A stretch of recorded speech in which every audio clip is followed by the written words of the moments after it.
Hi, and welcome back to Basement Backgammon. In this episode, we'll be looking at problem 184 in Bill Robertie's 501 Essential Backgammon Problem Series.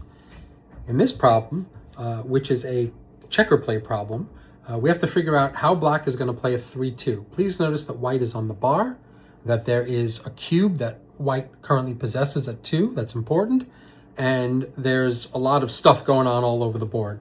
But since this chapter is called the Blitz, concentrate on black's side of the board for a moment. Although don't forget that we do have a checker on 24. What does black do with the 3-2? I'll give you 10 seconds to decide. Hit the pause button if you need more time, and I'll come back with Robertie's answer.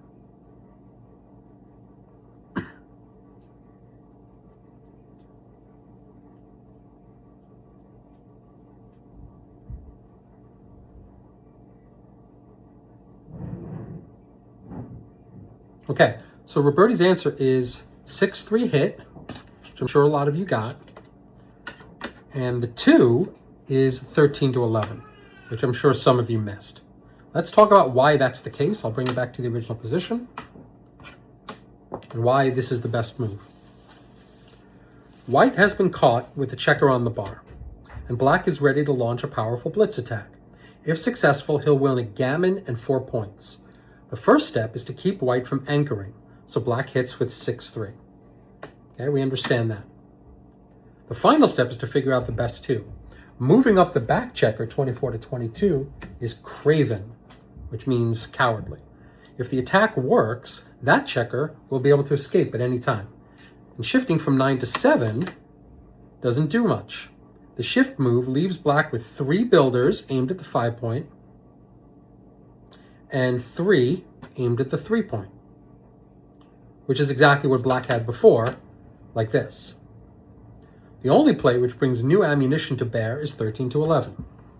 After that move, black has 4 builders, 1, 2, 3, 4, aimed at the 5-point, and 3 aimed at the 3-point, which is a slight improvement.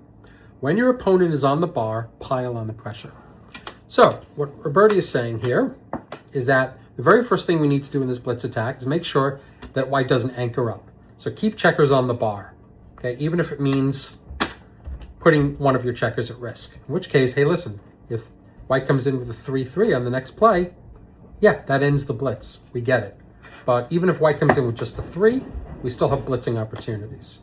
So keep the checkers on the bar. We want to keep the checkers on the bar while we're making points. And while we're making points, we want to make all the good points. Obviously, we want to cover the 3, but if we can't cover the 3, we want to make the 5-point. How do we do that best? We have to have as many checkers as possible to cover both sides. And that's 13-11. Doing this means nothing. It doesn't mean anything for the blitz attack.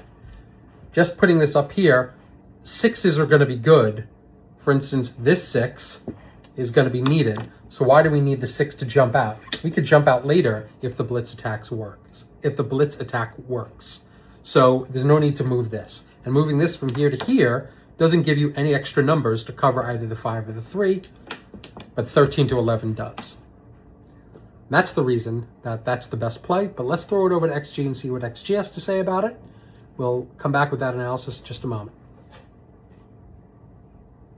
And we're back with our XG analysis of problem 184. Robertie says 6-3 hit and 13-11 down is the best play. Let's see what XG has to say. And XG agrees. 13-11, 6-3. In fact, the top 5 positions, top 5 plays, all are hits. It's just a question of what you do with the 2. 24-22, the cowardly play, is a 2.7% equity loss. Then it just gets worse from there. 9-7, 3.2% equity loss. Hitting with just the 8, rather than moving 5, rather than just moving, unstacking the 6, is a 4.4% equity loss, and everything else are blunders. So I've already got this one correct. I hope you enjoyed this video. Hope you like the video series. Please subscribe to the series. It's very important. And I'll see you tomorrow with 185. Thanks for watching.